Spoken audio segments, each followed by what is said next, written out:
భగవంతుడి ఉనికి, స్వామివారి ఉనికి ప్రతిరోజు చూస్తూనే ఉంటాం. అండ్ చిన్నప్పటి నుంచి ఎన్నో ఎన్నో ఎన్నో చూశానన్నమాట.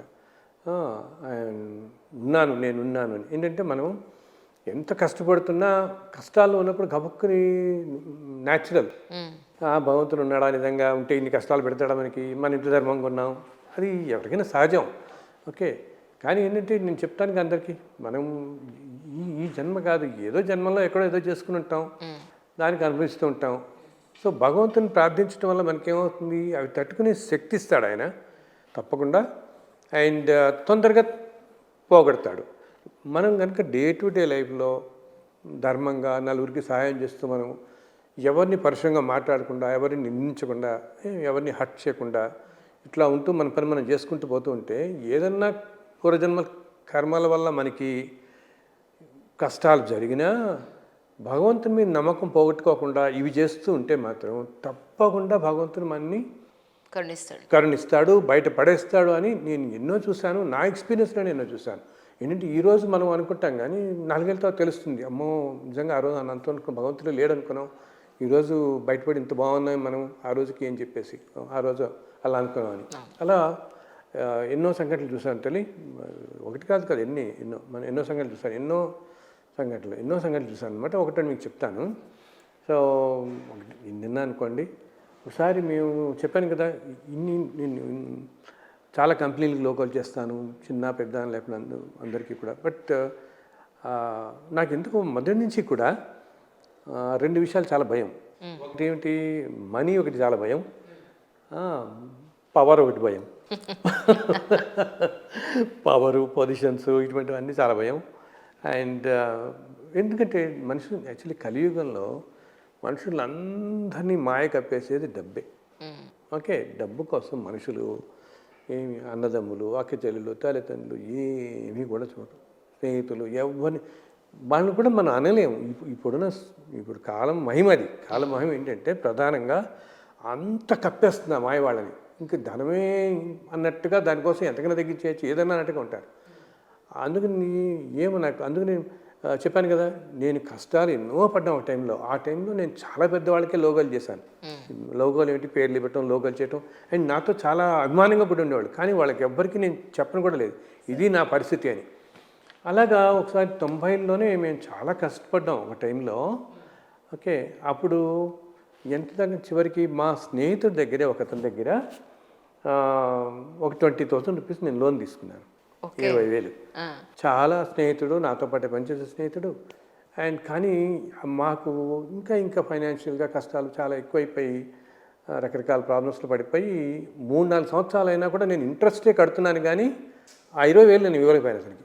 దేవుడా, చివరికి ఇంక వాడికి ఏమనుమానం వచ్చింది, అసలు ఈయన ఎప్పటికైనా ఈ డబ్బులు కట్టడా అని చెప్పి ఇంకా నా పిక్ మీద కూర్చుని, నాకేం తెలుసు సార్, మీరు ఏమైనా వస్తారు, నెక్స్ట్ మంత్ ఫస్ట్ నాకు 20,000 ఇవ్వాలన్నాడు. నాకెక్కడ నేను వీళ్ళెవరిని నాకు పెద్దగా అడగటం ఇష్టం ఉండదు. నేను ఎలాగా అని చూస్తే వాడితో అన్నాను, బాబు మనవాడే కదా, కానీ ఇందాక చెప్పానే మనుషులు మాయ అలాగే ఉంటుందని, మనవాడైనా ఎవరైనా అంతే, డబ్బు అనేది అలా ఉంటుంది. ఓకే, సో ఏమో ఈయన ఎవరికి ఇవ్వబోతాడేమో, మళ్ళీ లేదు ఇంకా ఒక 2-3 నెలలు అలా ఇంకా 4 నెలలు అయ్యేటప్పటికి నాకు ఏం తెలియదు, రేపు ఫస్ట్ కల్లా మీరు నాకు ఇచ్చి తీరాల్సిందే, నేను ఇంటికి వచ్చి కూర్చుంటాను అన్నాడు. సో అప్పుడు ఏం చేయలేక అప్పుడు చివరికి నేను రుక్మిణితో అన్నా అనమాట. పాపం తనకి ఏదో ఒక చిన్న గొలుసు ఒకటి ఉంది, ఏమీ లేదు. నేను అన్నాను, ఇది అమ్మేద్దాం మనం, ఇది అమ్మేస్తే 22,000 ఏదో వస్తుంది, వాడికి ఇచ్చేద్దామంటే కానీ అయ్యో ఏమీ పర్వాలేదు, నాకు అసలు ఏమీ అవసరం లేదు, మనం హాయిగా ప్రశాంతంగా ఉంటాం కాబట్టి చక్కగా ఇచ్చేసాయి నేను. ఓకే, ఎవరికైనా వెళ్ళి షాప్ కొమ్మేదని. ఇది తెలిసి ఇలా నేను అమ్మేద్దాం అనుకుంటున్నానని ఈ అబ్బాయికి తెలుసు, కానీ ఏమనలేదు, మీరు అమ్మేయమని నాకు అన్నాడు అంతే. అయితే ఇప్పుడు మనం వెళ్ళి ఏదో గోల్డ్ షాప్లో ఇచ్చేస్తాం కదా. ఓకే, కానీ నేను అలా అనుకుంటుంట్లో ఇది తెలిసి మా తమ్ముడు వాళ్ళ మామగారు సత్యనారాయణ గారని, ఆయన మామూలుగా ఉద్యోగం చేసుకుంటూ అప్పుడప్పుడు చిన్నగా ఈ మన ఇళ్లలో వాళ్ళకి ఏదైనా ఆర్నమెంట్స్ జ్యువెలరీగా చేయిస్తుండేవారు, వర్క్ చేయిస్తుండేవారు, కావాలంటే ఆయన చేయిస్తుండేవాడు అనమాట. సో నేను అనుకున్నాను, ఎవరికో ఇచ్చే బదులు ఈయన చేతికి ఇస్తే కదా బాగుంటుంది అని నేను ఆయన పిలిచి మాయగారు ఇట్లా ఉంది పరిస్థితి, నేను అమ్ముదాం అనుకుంటున్నాం, ఇంకా కుదరదు అంటే ఆయన చాలా బాధపడ్డారు. అదేంటి విశ్వం అంటారు, అదేంటి విశ్వం గారు ఇంత ధర్మంగా ఉంటారు, ఇంతమంది తెలిసి ఇలా ఉంటారు, ఇలా వచ్చింది నీకు నాకు తెలియదు నిజంగా అంటే, లేదండి మీరు ఎవరికో అమ్మటం ఇష్టలేదు మీకే అనుకున్నానంటే అప్పుడు చాలా బాధపడి తీసుకుని ఆయన ఒక మాట అన్నాడు అంజలి, మీరు ఎట్లా ఉంటారో నాకు తెలుసు ఈ రోజున.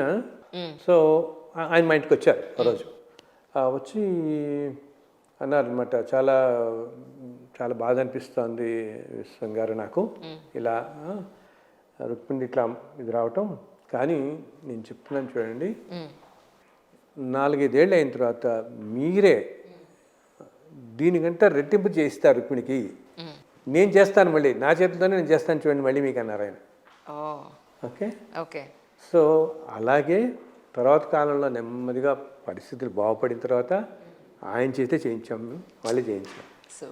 అంటే భగవంతుని ఎన్ని నమ్ముకుంటే మన కష్టాల్లో ఆయన అలా నిలబడి ఏదో రోజు మనం బయటపడేస్తాడు. ఆ రోజు నేను నమ్ముకోవాల్సి వచ్చినా నేనేం ఆలోచించలేదు. అలా అని చెప్పి మనం ఇది వాళ్ళని పిలుద్దాం పిలిచి నాకు అది రాదనమాట. ఓకే అలాగా. సో ఒకటి ఏంటంటే ఆ నమ్మకం వదిలిపెట్టకూడదు. పడుతున్న టైంలో నేదులైనా నువ్వు చూస్తావు, నువ్వు ఉన్నావు, నువ్వు చేస్తావు, అంతే.